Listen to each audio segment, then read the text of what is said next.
Hello everyone, welcome back to the workshop. So in this video, I'm going to show a real quick video of how you can make up all three sizes of our steel heart bowls just in time for Valentine's Day. And if you miss out on getting these in time for Valentine's Day, they also make great Mother's Day gifts as well. You can find these blanks over at our website, blacksmithpdfs.com, so be sure to go check that out if you're in the market and you get the chance to. So we sell them in 4-inch, 6-inch, and 8-inch respectively. Now these have already allowed to be a little bit larger, so this way you can, once you sink them, they come out to right about 8 inches. Same thing here and same thing here. Now, your results will vary slightly depending on how deep the dish or the depression that you're forging in. If you're forging in a cupping tool, it's going to vary a lot more than if you're forging in something like a swedge block. So all these can be formed on a cupping tool, and we may look at that in another video on how to actually form these using a cupping tool. But for this video demonstration, we're going to use this Green Monagle swedge block. So let me set these off the side here, and we will start with the largest one first.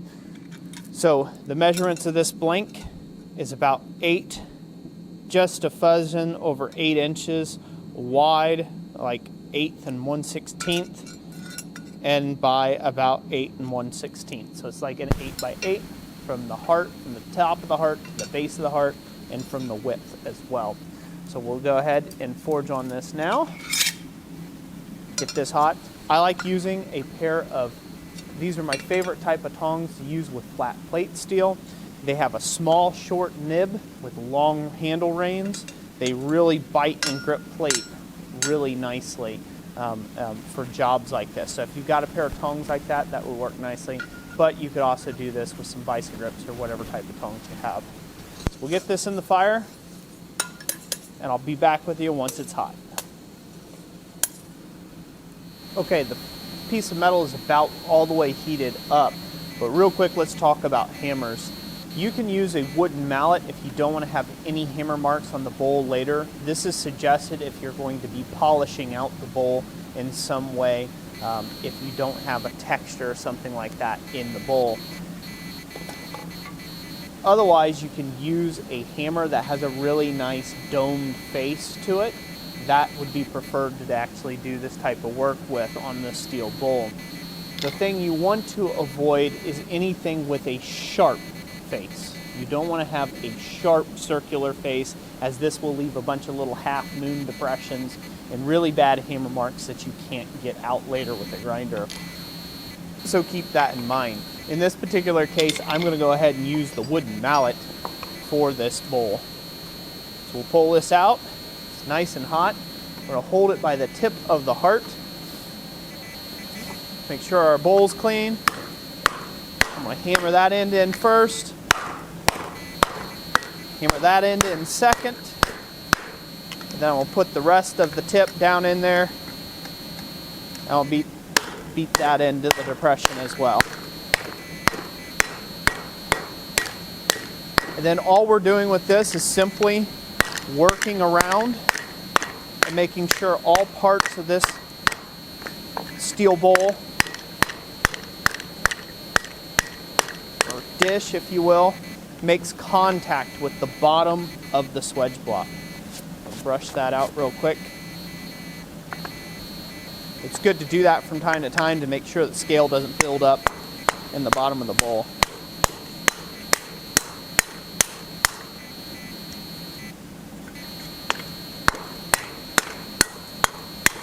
All right, so there we have it. There is an 8-inch heart formed just like so.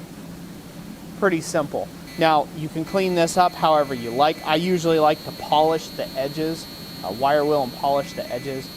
I'll find some photos and put up at the end of this video of various bowls that I have done in the past with different finishes. But that is the forging process. Now, one last thing I like to do is I don't like leaving the tip or the bottom of the heart pointing straight up. So I will stick that back in the fire, the good hot part of the fire, and I will work that down. One of the other things to keep in mind is on your swedge block itself, you want to have a nice smooth radius around the depression. Likewise, if you have a cupping tool, give me a second to find mine. Ay, ay, ay. Oh yeah, that's right, it's over here by the vise. 1 second. So we're not burning that up, we're fine. If you have a cupping tool like this, it's already by nature, it has a nice smooth rolled over edge. And I've shown how to make these in the past. So there's actually a video on the channel. If I can find it, it'll be linked up somewhere in the description. So yeah, a nice smooth edge is very helpful for this next part. So I will grab this piece out before we melt it, and I'm coming to the smooth edge, and I'm just rolling out the tip of that bowl, then hammering back to itself. I just like that little droopy tip action there. I think it looks a lot nicer. You can spend time hand brushing this if you don't have any other options, but really the quickest way to clean this up is later on when you actually have an angle grinder at your disposal. If all you have is a wire brush, then that's all you have. So there's the 8-inch, and pretty much the 6-inch and the 4-inch are going to go exactly the same way. But nonetheless, let's go ahead and heat that 6-incher up and do that next.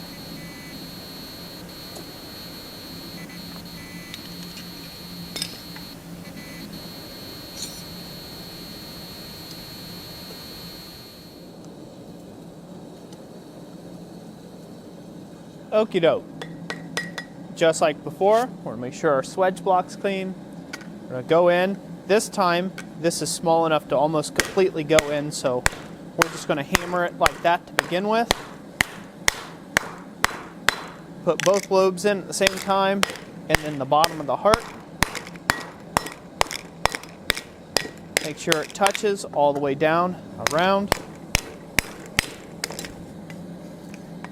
And I hope you guys can see how quickly you could be making some nice Mother's Day gifts or Valentine's Day gifts for those special people in your life. There we have it. Just like so. Boom. Nice and clean like. If you need to clean something else up, say after you've done the bin, just leave that part hanging over and then hammer on the piece where you need that extra little bit of work done. And just like that, bowl number 2 is finished.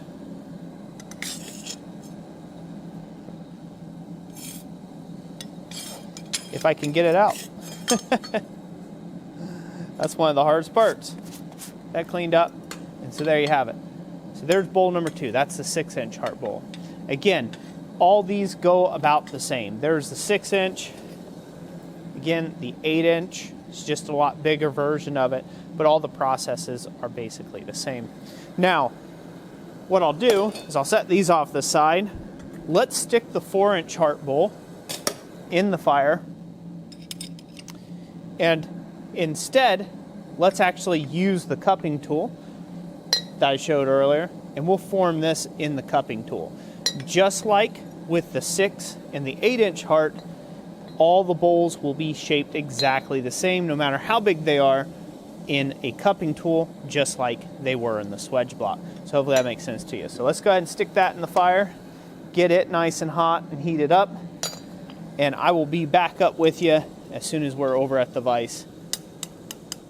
Alright, so over here at the vise, I'm actually going to switch to a ball peen that I've taken and I've really domed and radiused the front face for. Of course, you could use the ball itself, but that leaves some pretty hard dinks in the thing.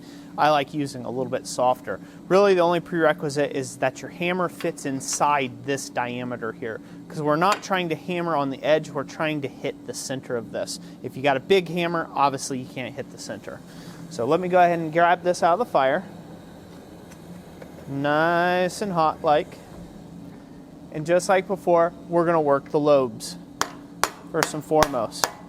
We want to create the cupping in the lobes first. I'm going to switch it over. We'll go to the other lobe.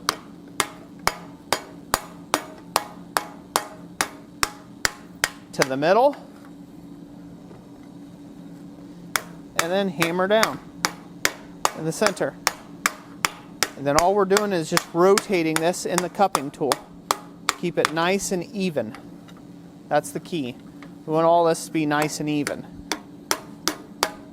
Find an area that's kinked too much, go ahead and work on that a bit more until you get in there nicely.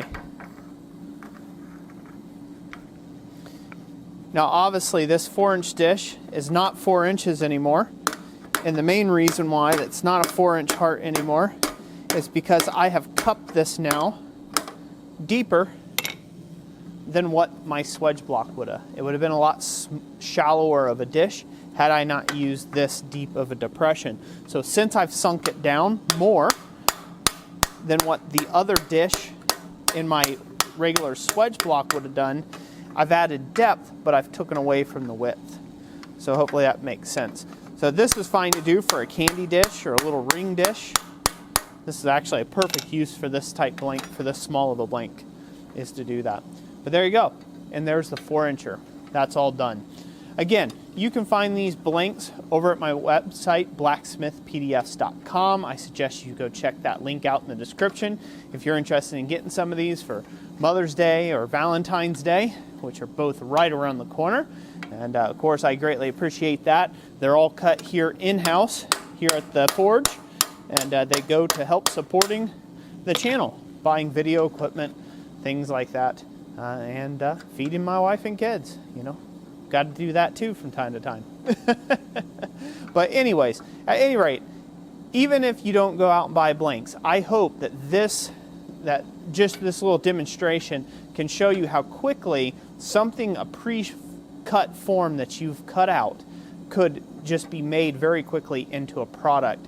That rapid product making is really crucial if you're trying to be able to be a business and be able to make it and survive as a blacksmith in this world. You need to be able to create products like this fairly quickly and get them out there to market. A little dish like this, a little heart-shaped dish, could go for anywhere for about 30, probably about 25 bucks, all the way up to around 30. And so that larger dish, the 8-inch, you could probably sell that, and I have sold bowls like that up to about up to about $180 to $200 for an 8-inch bowl. Now obviously that was like mirror finished and rainbow colored and like all sorts of cool patinas, but again, you can charge them accordingly to your market, and you see how very quickly they are to make up.